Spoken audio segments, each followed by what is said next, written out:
22 Yesaya umurongo wa 22. Hagira usoma ufite Bibiliya asome yihuta. 22 Yesaya.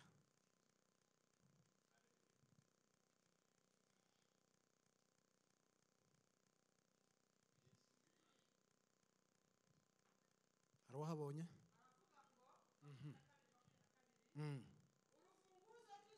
Urufunguzo rw'inzu ya Dawudi nzarushira ku rutugu rwe. Ni uzakingura ntihagire ukinga kandi ni uzakinga ntihagire ukingura. Amen. Amen. Ngira ngo niho bakomeje kuririmba umwuka n'umwe. Baririmbaga nkera ngo none babonye aho nateguye. Hanyuma rero urufunguzo rw'inzu ya Dawudi nzarushira ku rutugu rwe. Ni uzakinga ntihagire ukingura kandi ni uzakingura ntihagire kinga. Duhe Imana icubahiro. Ngiye kubabwira urufunguzo rw'inzu ya Dawudi. Ni mu rwakire mu izina rya Yesu. Mpamvu dushima nuko dufite isezerano. Impamvu abakristo bajya bashima Imana kandi kudashima nukwigirira nabi. Impamvu dushima Imana ntabwo dushima twaje hano mu gitaramo, ubundi dushima isaha iyo ari yo yose. Gushima ni imbaraga z'umukristo. Hanyuma rero impamvu nyamukuru ituma dushima iruti izindi mpamvu zose nuko Imana yaduhaye isezerano. Hanyuma rero iryo sezerano ni irihe? Ubundi hari amasezerano arico bita amasezerano, hakaba n'ico bita isezerano. Impamvu dushima Imana nuko Imana yaduhaye isezerano kandi iryo sezerano ni Yesu. Kandi Yesu niwe rufunguzo rw'inzu ya Dawudi. Duhe Imana icubahiro. Haleluya. Niyo mpamvu nyamukuru. Hanyuma kuri twebwe ni ukuvuga ngo dushima Imana kubera ko yadusezeranije isezerano muri Kristo Yesu ariko ry'imbaraga. Ni ukuvuga ngo icyo Imana yaduhaye n'icyo Imana yadusigiye Yesu aja mu ijuru. Some neza. Yesu ntiyagiye adusigiye amafaranga. Nta nubwo yavuze ngo mbasezeranije amazu. Nta nubwo yavuze ngo mbasezeranije n'ibindi tubona twirukira cyane hanze aha kandi ari ngombwa tugomba kubibona. Yesu icyo yadusezeranije ni imbaraga. Iryo sezerano Bibiliya iravuga ngo imbaraga. Umukristo udafite imbaraga ntari mu masezerano. Isezerano icyakora muzahabwa iki? Imbaraga. Umwuka baranagira gute? Muzabiki bo kumpamya. Iyudaya ni Yerusalemu kugeza kumpera y'isi. Igitumye uhanye Imana nuko ufite imbaraga z'iki? Z'Imana. Kandi izo mbaraga nizo zisezerano. Turashima Imana ko twasezeranijwe ibintu bikomeye. Akirufunguza mu izina rya Yesu. Yesu yarafite ifunguzo enye. Urwa mbere ni urufunguzo yamanukanye rwitwa urufunguzo yamenesheje cya gitabo cyari gifatanishijwe ibimenyetso. Yohana ngo ararira ngo arebye igitabo kibumbye gifatanye ariko ngo abura umuntu kibumbura, ngo arareba mu isi no mu ijuru ngo aravuga ngo ninde wabumbura kino gitabo. Hanyuma rero ngo ararira arize, marayika araza aramubwira ngo intare yo mu muryango wa Yuda ngo iranesheje. Haleluya. Hanyuma rero icyo gitabo rero ni umubiri wa Yesu Kristo wamenetse amaraso. Ayo maraso turamurabizi neza ko ufite ikimenyetso maraso y'umukunzi uruwanjye nduwe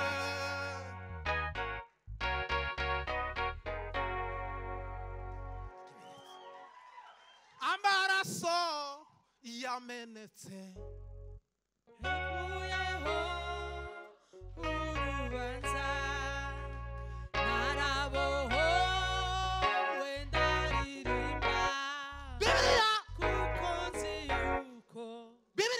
arababwira ngo hafi y'ibintu byose bija byezwa n'amaraso, ngo kandi iyo hataje kuva amaraso ngo ntitwari kuja kubabarirwa ibyaha. Hanyuma Yesu Kristo, haleluya, Yesu Kristo yazanye urufunguzo rwo kumenagura igitabo ari wo mubiri we. Turashima Imana kuko dufite ico kimenyetso. Hiriwe mbivuga amaraso Yesu Kristo ajya nkerereza, nabivuga mu mwanya muremure. Ni mwakira urwo rufunguzo. Turashima Imana kuko Yesu Kristo yaje aritanga ku musaraba ameneka amaraso. Natwe turacungurwa ubu turiho kuko Yesu yamenetse amaraso. Niyo mpamvu Mose Bibiliya ivuga ngo kwizera ngo niko kwatumye ngo Mose zamuri Imana. Turashima Imana kuko ico gitabo Yohana ngo arishima abonye intare mu muryango wa Yuda. Ngo n'urufunguzo rwa mbere rwa kabiri, n'urufunguzo rwa n'urufunguzo Imana haye Petero. Yesu yabwiye Petero, yaramubwiye ngo ayifunguze.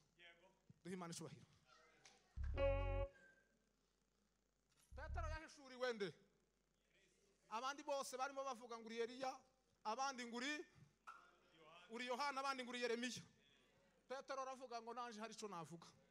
Agira gutya, ntimuzi mu ishuri ku muntu ajya avuga mwa Messier. Mwa Messier. Petero, duhe Imana icubahiro. Petero aravuga ngo nanje hari ico mvuga. Buriya Petero yari gashuhe cyane. Lome pombe sambele yakopaya sapaya dendo le pisa poria. Nanje hari ico mvuga. Arangije aravuga ngo uri Kristo mwana w'intama w'Imana. Yesu aravuga ati bite baturiwe uri Kristo. Haleluya. Bati ninde ugishura ivyo ngivyo? Aramubwira ngo ntabwo ari inyama n'amaraso, ngo ahubwo ngo ni data wo mu ijuru gushura. Arangije Yesu aramubwira ngo ayifunguze z'ubwami bw'Imana. Mana Israel. Ngo ayifunguze z'ubwami bw'Imana.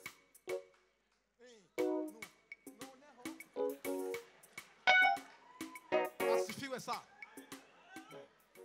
Akira urufunguzo rw'amasezerano. Haleluya.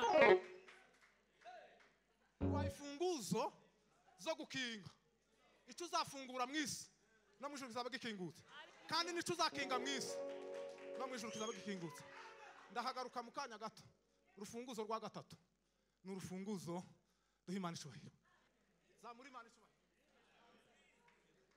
Umuntu wese nazamura icubahiro cy'Imana. Yesu ahibazwe cyane. Naringiye kuvuga urufunguzo rwa gatatu. Urufunguzo Yesu yamanukanye. Urufunguzo rwo gukinga ikuzimu. Ubundi Yesu avamwe elobe pesa mole akomeke sambe tando ela angropele sape de son frère. Yesu umunsi avuye mu ijuru yazanye ifunguzo zo gukinga ikuzimu no gukingura abari babushwe bose no kubakingurira. Izo mbaraga rero yazigaranye ku musaraba. Ngo agere ku musaraba aravuga ngo byose birarangiye.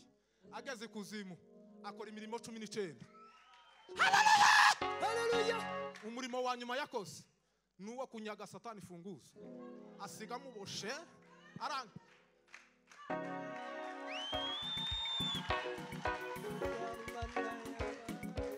Mbabwire asiga muboshe arangije kumuboha amubohana n'abadayimoni, amubohana n'abazimu, amubohana n'abarozi, amubohana n'abapfumu, amubohana n'abirutsi.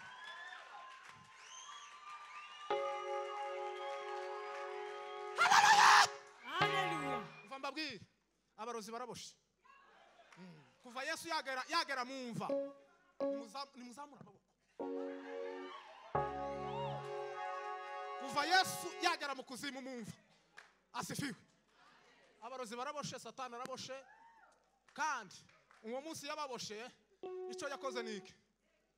Muzamura amaboko kandi. Haleluya. Haleluya. Umunsi abaha Satani n'abapfumu n'abakonikoni n'abazimu n'aba izo ntare mureba ziraziritse nimuhumure mwitinya. Undi hari umuhungu waririmbye neza we utambuka hari ariko iyo mpagurutse bagira ubwoba basinzi impamvu bajya bagira nk'ubwoba. Hari n'undi musore baririmbaga n'abandi bakobwa nk'abangahe barahari bari babakobwa tambuka nawe hariya tambuka hariya mbereke n'ubundi mugoroba w'amashimwe akira ufunguzo rw'inzu ya Dawudi. Ubundi abakristo ntabwo dusanzwe, dufite amasezerano kandi amasezerano y'imbaraga.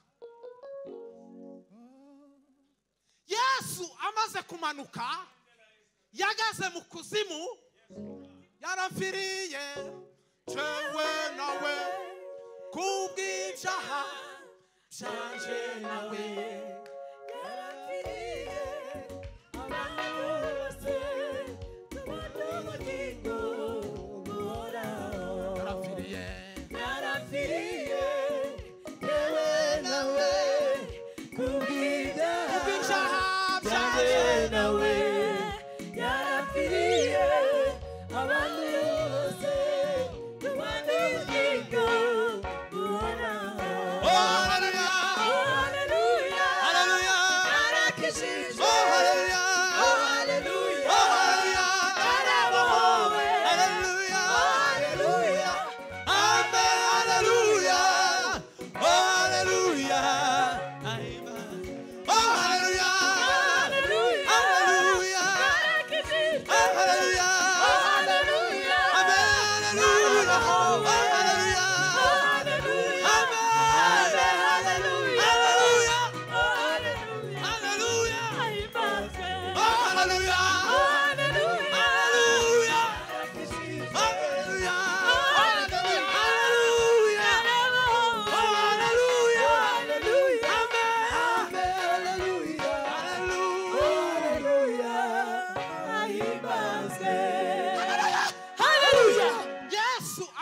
kugera ikuzimu mumva yasize afunze ijoro byose Satani n'abambari be bose. Icyo yakoze rero niki yafunguriye abera guhera kuri Abeli ukageza kuri Jacques none. Haleluya. Ubu turakinguriwe, ubu umuryango warakingutse. Yesaya yarabihanuye, yaravuze ngo umwuka w'Uwiteka ari kuri njyewe, ngo yansize amavuta kugira ngo mbwirize abakene ubutumwa bwiza, ngo yantumye no gukingurira imbohe. Haleluya. Yantumye no gukingurira imbohe. Mwumve mbabwira amakuru iyo ngezaho uriwe hari ubuzima, Hari ubuzima, hari ubuzima, iyonere. Hari ubuzima, hari ubuzima, hari ubuzima, iyonere. hari ubuzima, Hari ubuzima, hari ubuzima, hari ubuzima, hari ubuzima, hari ubuzima, iyonere.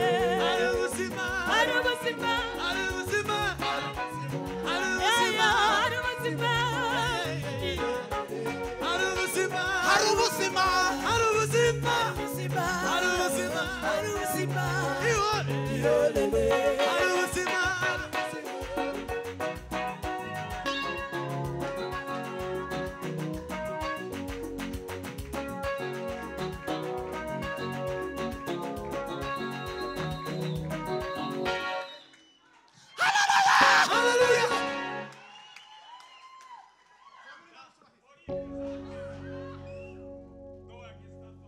Niyo mpamvu murabizi neza, murabizi amakuru murayazi. Iyo dusomye muri Matayo umunsi Yesu yazutse, Pawulo yarabyanditse yaravuze ngo yazutse, ngo umunsi azuka zambura Imana icubahiro. Umuntu wamubonye wa mbere ngo alo umunsi Yesu azuka, umunsi umwami ntama w'Imana azuka, pombela subele pori yesava, umunsi Yesu azuka. Haleluya. Umunsi Yesu azuka, umunsi Yesu azuka. Umuntu wamubonye mbere ni Kefa, uwo ni Petero, yaramubonye gutya. Niyo mpamvu wa munsi Petero yavuze ngo amaso yanje yaramwiboneye, ngo n'intoki zanje zamwikoreyeho. Haleluya. Ngo yongeye kubonekerwa n'abigishwa biwe 12, ngo yongera kubonekerwa ngo n'abasaga 500, ngo yongera kuboneka na Yakobo nawe aramubona, ngo arangije kandi ngo abonekerwa n'intumwa zose, ngo arangije kandi abonekerwa ngo na Pahoro ngo ari nk'umwana w'icenda.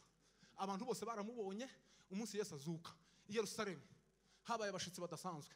Umuntu wese yamubona akavuga ngo uriya ni Mose, akamuhishurirwa akamubona. Asifiwe. Turashima Imana rero. Pahoro yaravuze ngo twafanye nawe kandi ngo twazukana nawe, ngo turi iburyo bw'Imana ihoraho. Hanyuma rero urufunguzo rwa kane, ndashoje. Urufunguzo rwa kane, duhe Imana isubahiro cyane. Nirwo rufunguzo rw'inzu ya Dawudi. Urufunguzo rw'inzu ya Dawudi ni urufunguzo rw'amasezerano. Urwo rufunguzo ni umunsi lope sampe etar, umunsi Imana ibwira Ibrahimu ngo sokuve muri Abakaludaya. Mana ya Isiraheli we, ariko Ibrahimu we, sogokuruza wabizera we, mwami w'intama w'Imana, umugabo witwa Ibrahimu niwe sogokuruza wo kwizera. Haleluya! Ibrahimu niwe sogokuruza wo kwizera. Mwana olefo kugeza neza umunsi yashoreye umwana waje kumutamba kuri Moriya. Mwumve mbabwira amakuru. Zombe pepele sombeko onkelo elongelo ketasa gwino panguka papa.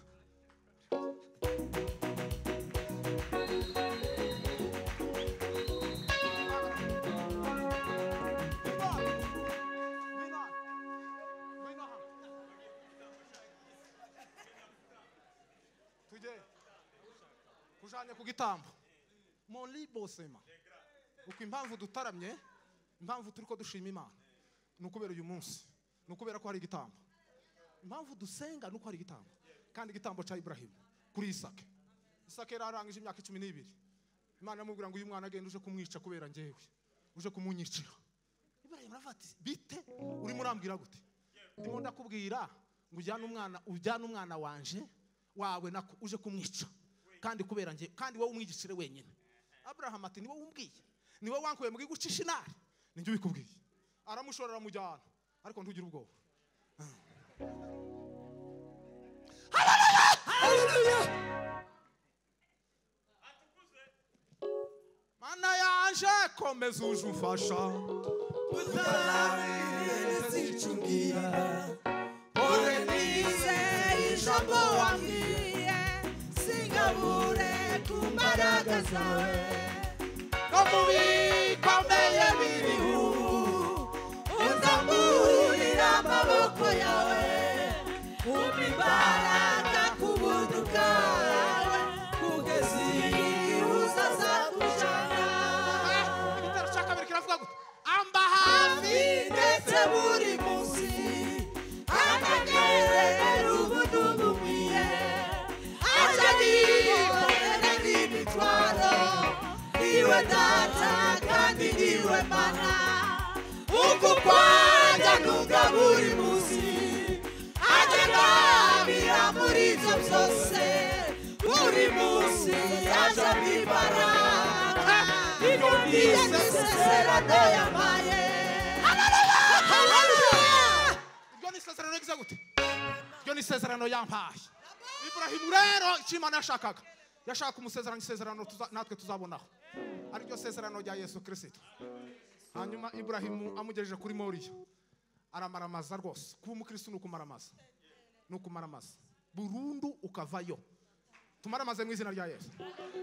Abrahamu rero ngo abona marayika araza aramubwira ngo hagarara, wikoze inkota ku mwana, ngo hindukira urebe inyuma yawe. Ahindukiye abona imfizi y'intama. Burahamu yigeze kumubona mu shusho y'imfizi y'intama, icyo gihe yari gifashwe n'ibihe, ibyo bihe birarangiye, dore Yesu araje. Uriya Yesu araje, ni mwiza nziza, nguriya ni mwiza nk'ikizu,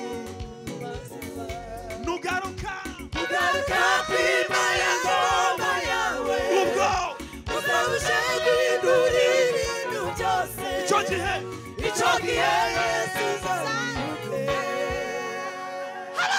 Haleluya! Abrahamu ngo abone imfizi y'intama.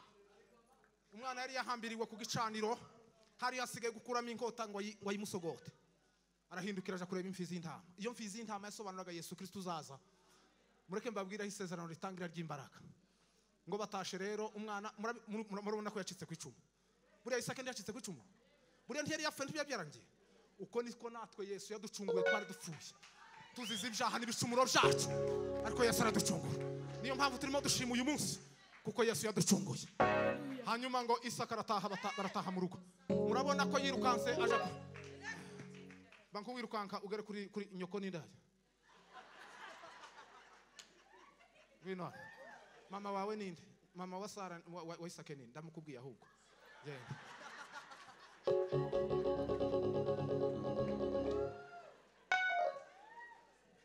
Nyandekereza ko umwana yageze mu rugo akajya abwira nyina ati umugabo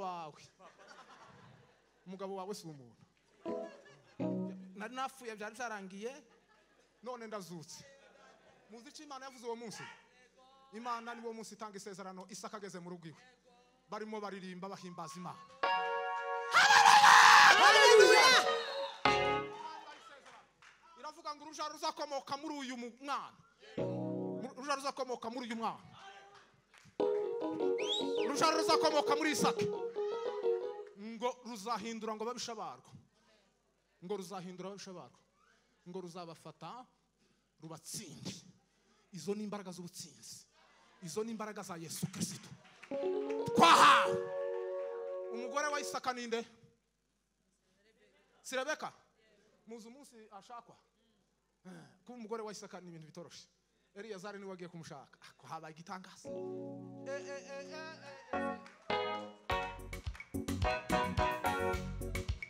Kandeke gutinda iminota yanje ni mike cyane. Zamuri Imana.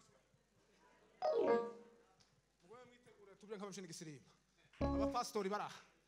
Tugiye kuzinga igisimba cyacu. Amahoro wa. Turaziranye twabanye mu majoro 3 y'ubushize. Tibyari bimeze neza. Harandi 7 ndagira ngo pastor yarampamagaye ejo. Tuzamuri Ishimwe ni iryawe. Ishimwe ni iryawe. Ishimwe ni iryawe Yesu. Haleluya! Rebeka ajya kwa Isaka. Ngo baramurebye ngo baravuga ngo uyu mugore ngugiye uyu mushiki wacu. Uyu mushiki wacu ugiye. Ngo urubyaro ruzakomoka muri we. Ngo ruzahindure amahanga. Ngo ruzahindura ababisha barwo. Bela semorke. Lengo etele bor sanfariede. Sangole mete pesi polega. Moketa melepo.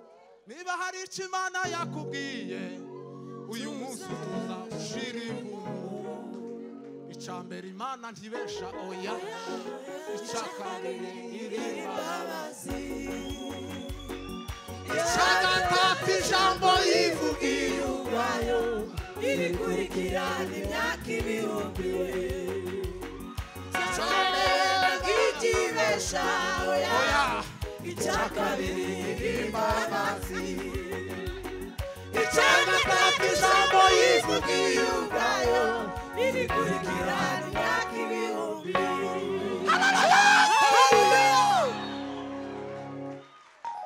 Ese mugira ngo urubyaro rwa Rebeka ni uruhe? Niba Jacques namwe mwumva uko Ibrahim Imana yaramubwiye ngo araramurebe mu kirere abona inyenyeri. Izo nyenyeri mugira ngo nizihe? Ubu turi inyenyeri za Ibrahim. Twebwe nyenyeri twe. Haleluya! Amakuru muzi uwo yarimo avuga uwo munsi azabyara ni Yakobo. Yakobo ngo avuke abyara abana 12. Ngo aje kubaha amasezerano ashaje. Akora kuri Rubeni. Abona ntacu amuvugaho. Kubera hari cyo yakoze kitakwiriye. Akora kuri Simeyoni. Aravuga ngo uyu nawe ntacu namuvugaho. Kandi ubwo ntiyabonaga yarashaje. Akora kuri nde? Kuri Lewi. Nawe abona ntacu amukozeho. Maze ngo rero agera kuwa 4. Bose bari niwe Yuda. Intare yo mu muryango wande? Amukozeho.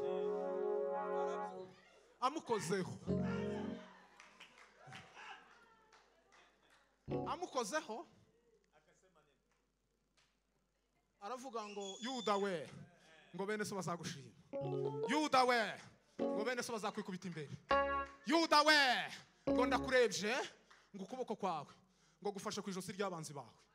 izo ni imbaraga nababwiye. Aramubwira ngo Yuda we, ngo ubwami bwawe ntibuzava kuri Yuda. Aramubwira ngo Yuda we, ngo ndakurebye ngo umeze nk'ukicana c'intare.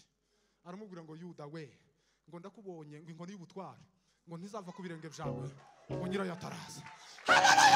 Haleluya. Iyo nkoni y'ubutware yavugaga ni ubwami. Ubwo bwami rero isezerano Imana yasezeranije Ibrahimu na Isaka na Yakobo. Niyo mpamvu tujya dusenga n'uyu munsi tukavuga ngo Imana ya Ibrahimu na Isaka nande na Yakobo, nuko aribo bagabo batatu Imana yasezeranije isezerano rikomeye. Iryo sezerano ryuzuriye ku mugabo witwa Dawudi. Dawudi rero niwe Imana yuzuriye isezerano kuko niwe wahinduye Israheli yose kubera imbaraga z'amasezerano. Duhimana Yesu ahimbazwe. Izo mbaraga z'amasezerano z'urufunguzo nizo Eliya yahagurukanye agerana ku musozi Karumeli. Ndashoje mu izina rya Yesu Kristo. Imbaraga z'umukozi w'Imana muzi ico zikora. Imbaraga z'amasezerano uzakiriye umugoroba hanyuma utangira gushima Imana. Umva mbabwira, izo mbaraga z'urufunguzo nizi ni imbaraga zo gukingura ijuru no gukinga ikuzimu. Izo nizo mbaraga twahawe abakristo. Twahawe imbaraga zo gukinga ikuzimu no gukingura ijuru. Mureke mbabwire, turi mu birere bibiri. Umukristo wese ari mu birere bibiri. Turi hagati y'ijuru, turi hagati y'ikuzimu. Iyo utazi gufunga ikuzimu tibikunda. Kandi Satani yo ararekereje arindira gusa kugira. Eliya yahagurutse ku musozi Karumeli. Buriya yagiye yafunze ikirere cy'ijuru. Arakingira abazimu. Abadayimoni, ababayari, abambare ba bayari bagaragaza gukora kuko Eliya yari yafunze ijuru. Bibiliya iravuga ngo bafite ubushobozi bwo gukinga ijuru. Haleluya! Izo mbaraga nizo Yesu yadusigiye, nizo twishimira kuko turi abana b'Imana. Bibiliya iravuga ngo abayoborwa n'umwuka w'Imana ngo abo nibo bana b'Imana. Numve mbabwire ikintu gikomeye cy'umukristo agomba gushaka no gusengera buri munsi kugira ngo n'amashimwe yiwe nuko Imana igomba kumuha imbaraga. Kandi izo ni imbaraga z'amasezerano. Bibiliya iravuga ngo abasore b'imigenda ngo bazirukanka baruhe, ngo ariko abategereza Uwiteka ngo bazasubizwamo imbaraga ngo zimeze nk'izikizu. Iyo mpamvu Pawulo yavuze ngo nubwo tugenda nk'abantu ngo ariko intwaro z'intambara yacu ngo si nk'iz'abantu, ngo imbere y'Imana ngo zifite imbaraga ngo zo gukubita hasi impaka no gusenya ibihome. Dukubita hasi kandi ngo dufata mbere ibitekerezwa byo mu mitima kugira ngo tubigomorere Kristo. Niyo mpamvu rero Pawulo yandikiye Abefeso arababwira ngo ibisigaye ngo mukomerere mu Mwami no mu mbaraga z'ubushobozi bwayo bwinshi ngo muhagarare mudatsinzwe n'uburiganya bwa Satani. Arongera arandika aravuga ngo ibasha gukora ibiruta cyane ng'ibyo dusaba n'ibyo twibwira ngo kuko imbaraga zayo zidukoreramo. Baje kubwira Abefeso arababwira ngo bene data ndabasabira ngo kugira ngo Imana y'Umwami wacu Yesu Kristo ngo ibahe umwuka w'ubwenge n'ubwishurirwa ngo bitume muyimenya ngo amaso y'imitima yanyu ngo babone uko heza ngo mijo mwiringizwa niyo bahamagaye ngo mumenye ngo n'ubwinshi bw'imbaraga zayo butagira akagero ngo iziha twebwe abizeye ngo izo yakoreye muri Kristo Yesu ngo ubwo yamuzuraga mu bapfuye. Izo mbaraga nizo umukristo agomba guharanira no gushaka. Haleluya! Bibiliya iravuga ngo bajya bagenda bagwiza imbaraga ngo bari mu maso y'Imana Siyoni. Imbaraga z'Imana uyu mugoroba muri aya mashimwe utahana imbaraga z'Imana, utahana urufunguzo rw'inzu ya Dawudi.